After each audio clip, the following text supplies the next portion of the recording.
Здравствуйте, наши дорогие слушатели! Сегодня мы поговорим с вами на тему, почему большинство людей так рады и счастливы материальным благам, когда у них есть возможность ходить в рестораны, купить новую дорогую одежду, купить автомобиль и прочим материальным благам, но они не испытывают никакого счастья, никакой радости от духовных благ. Вот сегодняшняя наша тема.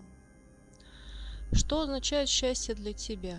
Деньги, слава, высокий социальный статус, обладание всем самым лучшим, материальной ценности или все же духовное? Но кто-то скажет, что без денег сейчас никуда, что они и есть счастье. Для большинства людей это так и есть. Даже такая поговорка есть: не в деньгах счастье, а в их количестве. Другие же скажут, что обладание материальными ценностями не гарантирует тебе счастье. Но это говорят те, у которых есть достаточное количество денег. А что же такое духовные блага? Духовные блага – это не материальные ценности, которые удовлетворяют духовные потребности человека. Потребность в познании, в творчестве, нравственном совершенствовании, в вере в Бога, в эстетическом наслаждении и тому подобное. Они существуют в форме идей, традиций, обычаев, религиозных и философских систем. Но это в общем, что такое понятие духовные блага.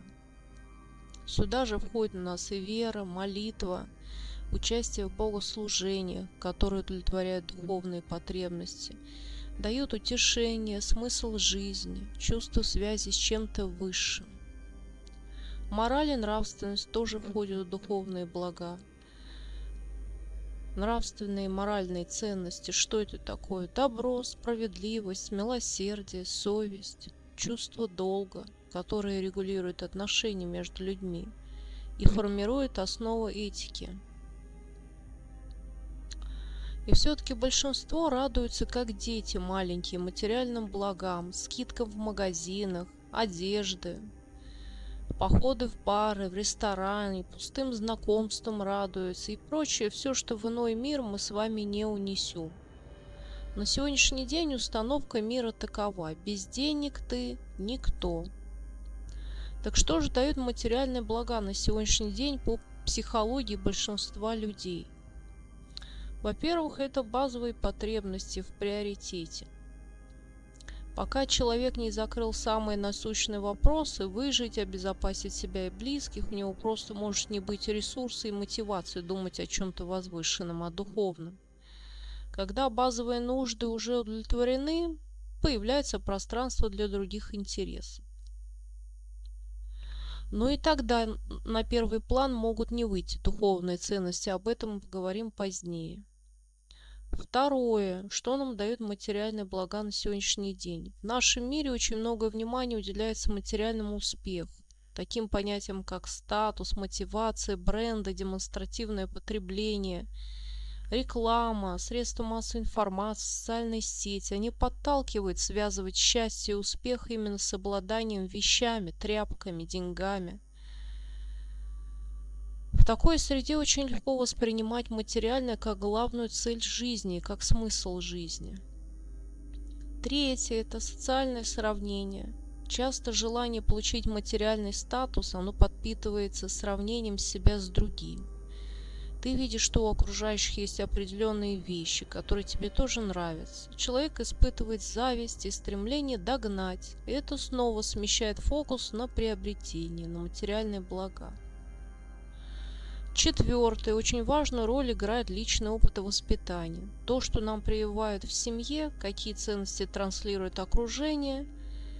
То есть это не только отец, мать, но и твои будущие друзья, подруги. Все это формирует приоритеты. Если в детстве акцент делался на практичности, ответственности, заботе о теле, о тряпках, то во взрослом возрасте человек с большей вероятностью будет ценить только материальные блага. Сами материальные блага дают ощутимый результат здесь и сейчас. Это тоже как один из важных моментов, почему люди больше акцент делают на материальные блага. Их можно пощупать. Купил вещь, она лежит в доме, заработал деньги, можешь воспользоваться, обеспечить себя едой, жильем там и прочим, лечением. А духовные ценности– это развитие, мудрость, внутренняя гармония, вера в Бога. Это штука более абстрактная. Их плоды, не так наглядны. Сложно в моменте понять, что, например, медитация или чтение какой-то книги прямо сейчас сделает тебя мудрее или счастливее. И из-за этого человеку проще сфокусироваться на том, что видно и измеримо, то, что можно измерить. То есть материально. Но я хочу сказать, что духовные ценности не менее важны в жизни. Немногие люди ценят, развивают внутренний мир, ищут смысл, занимаются творчеством, самосовершенствованием. Просто для них это не вместо материального, а наряду с ним. Но гармония как раз в том, чтобы находить баланс, использовать материальные блага как инструмент для реализации духовных целей. Например, оплатить образование, чтобы потом заниматься наукой или помогать людям. Даже когда у человека есть нормальный по его меркам пассивный доход, нет необходимости сутками быть на работе, все равно человек в большинстве случаев, как вы заметили, выбирает снова терять время в магазинах, кафе, барах, в социальных сетях, знакомствах, пустых беседах, пустой болтовне. Все время тратит в основном на развлечения, катается с музыкой на машине, пустые однодневные недолгие знакомства на улице, в соцсетях. В общем, занимается пустой грешной жизнью. Хотя времени у него полно. Учитывая, если есть пассивный доход и есть время на духовное развитие. Но на его ум так и не доходит, и не желает особо он сидеть дома, читать Библию, изучать какие-то духовные ценности, приобретать духовные блага. Так и не приходит человеку на ум. Может быть и приходит, но не хочется, лень. Я не говорю о тех людях, у которых зарплата позволяет еле-еле оплатить коммуналку или немного еды, раз в несколько лет приобрести обычную недорогую одежду. Но именно эти люди, которые материально не богаты, как ни странно, не все, конечно, тоже малая часть, но именно они находят время на духовное развитие, на походы в церковь, в храм, или просто дома изучают Библию, или изучают труды святых отцов. Что-то полезное делают, для своей души полезное, а не для тела. Вот именно они находят время на духовное развитие, от которого они способны получать удовлетворение и ощущать счастье. Во всем христианском мире отношение богатства всегда было двойственным. С одной стороны, несомненно, наивысший нравственный призыв самого Иисуса Христа: «Раздай все и следуй за мной». Но в то же время церковь принимает дары от воров в законе на строительство храма.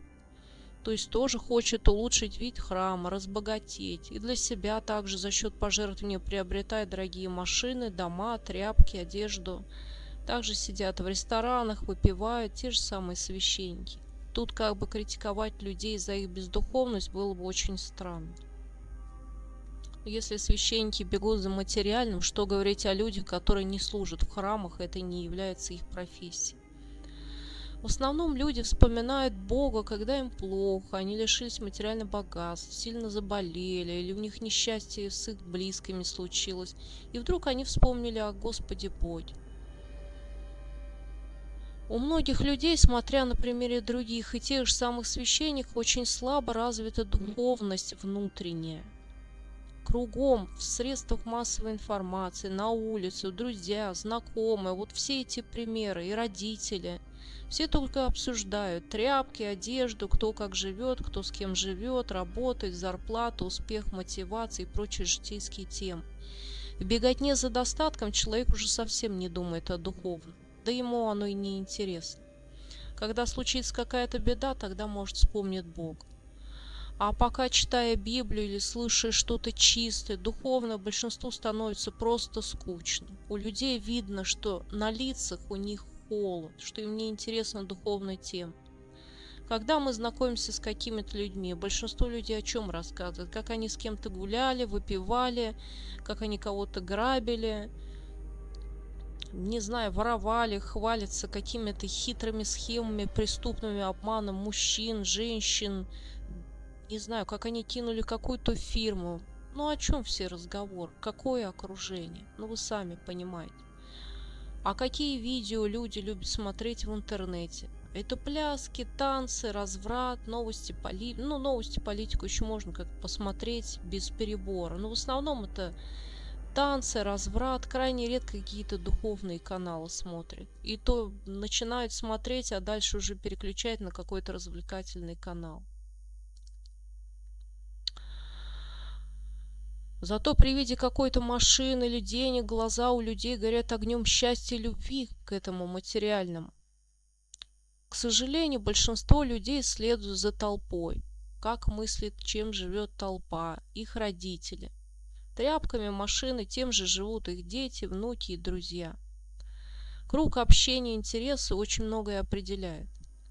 Деньги – это измерение не только товара и труда, но и, как ни странно, еще наших отношений. Об этом важно помнить с психологической точки зрения.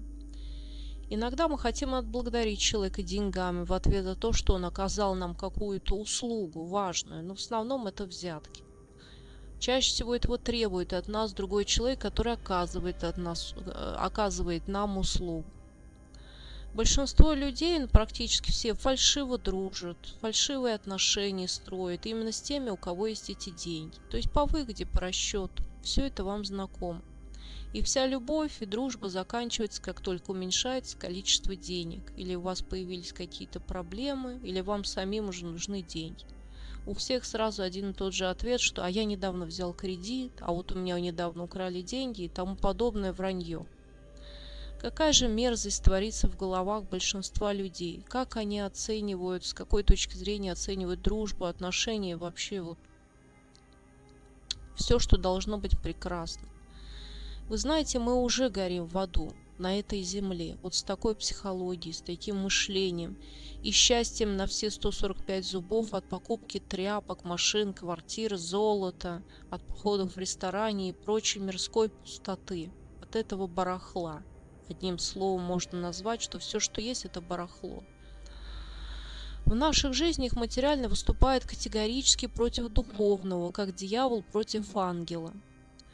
Страсть к богатству, сребролюбие называется, это отношение к миру, основанное на глаголе «иметь». Иметь значит владеть чем-то, что заменяет для тебя нечто существенное, самое главное и важное. С христианской точки зрения, самое важное и ценное у человека – это его жизнь, это Божий дар. А если еще более конкретно, это бессмертная душа. Но можно ли чем-нибудь заменить вашу душу и всю человеческую жизнь? Конечно, нет. Любой человек может ощущать себя богатым, потому что обладает как минимум двумя дарами от Бога. Это жизнь и бесценная душа, что и составляет главное его богатство. Но опять же, мало кто так думает. У большинства богатым это значит иметь деньги и власть. И по-иному большинство не мыслит. Даже у многих есть отвращение к людям, у которых мало денег.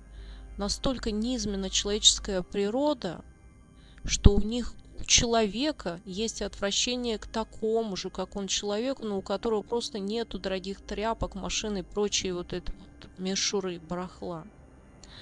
Надо понимать, что самое драгоценное – это бытие самого человека. Чем более ценным человек ощущает себя с духовной точки зрения, тем меньше ему хочется приобретать внешнего богатства. И наоборот, чем дороже у человека машина, тем дешевле у него в душе стоимость себя самого. Чем дороже одет человек, тем беднее он душой. Или, например, случается какое-то стихийное бедствие в какой-то стране, смывается все имущество, нажитое непонятными путями, не будем конкретизировать. Люди журналистам говорят, это взрослые люди говорят, что вот у них тряпки, одежды, платья, туфли, там, не знаю, мебель унесла вода. Но они так и не поняли, за что, почему, и они опять думают о тряпках.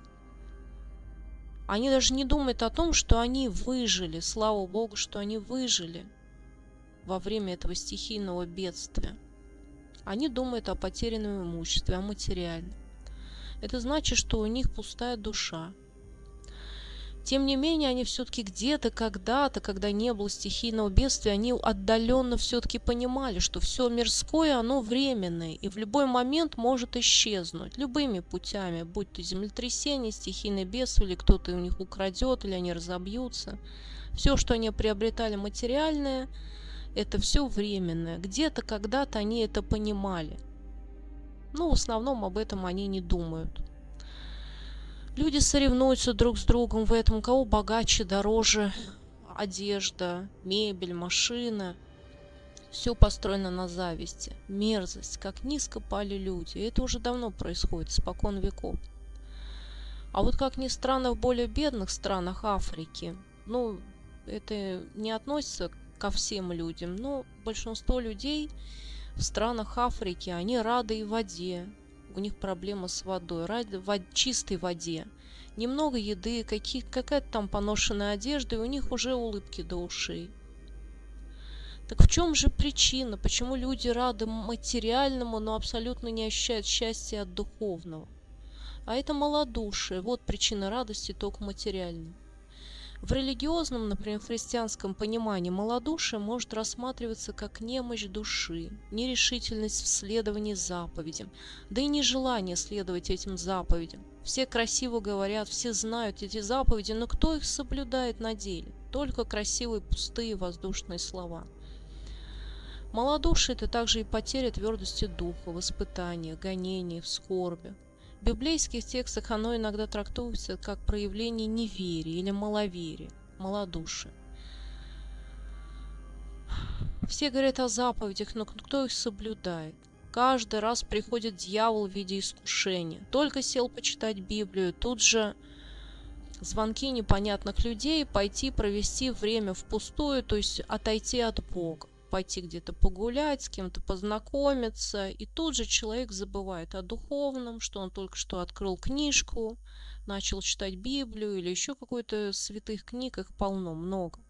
Или что-то интересное посмотрел на духовный канал в интернете, и тут же забыл об этом. Какой-то звонок сбил его с толку. Молитесь, люди, о вразумлении своем и своих близких, чтобы душа наполнялась богатством. Наша жизнь крайне краткосрочна, в любой момент обрывается, причем неожиданно. Да, нам нужны бетонные стены, какая-то машина, чтобы довести себя до больницы, таскать тяжелые вещи там, может быть, доехать до магазина. Но не нужно бежать за новыми моделями машины и одежды, которые нам рекламируют каждый день по телевизору, по интернету и везде. В этом нет никакой необходимости. Где есть деньги, там нет верных жен, нет верных мужей, нет верных друзей, там вообще ничего нет. Это только пародия жены, мужа, друга. Нет доброты, нет верности, там везде измены, нет порядочной жизни. Но там есть хитрые, гнилые, подлые бесы в обличии людском. Это те же люди, просто они бесы, которых сейчас миллиарды. В конце скажу одно. Поймите, что материальное богатство может сделать жизнь удобнее, но оно не способно наполнять сердце истинным миром, любовью и смыслом. Деньги, имущество, роскошь, они временны. Сегодня они есть, завтра их может не стать. Но богатство души никто не сможет отнять у вас. Добрые дела, милосердие, честность, вера, сострадание, мудрость и любовь – это сокровища, которые делают человека по-настоящему богатым. Чем больше человек умножает эти духовные ценности, чем счастливее становится не только он сам, но и окружающие его люди. Хотя многие люди пользуются добротой и вот этой помощью. Но не стремитесь лишь наполнять свои кошельки. Стремитесь наполнять свои сердца добром, а души светом. Ведь богатый кошелек может обеспечить комфорт на какое-то время, но богатая душа дарит мир, надежду и радость на всю жизнь. В то же время у некоторых людей жизненные обстоятельства и опыт часто смещают акценты на выживание. Но как ни странно, вот именно эти люди, которым нужно думать о выживании, они видят счастье в чем-то в духовном и стремятся к нему, находят на него время. Хотя таких людей, к сожалению, меньшинство.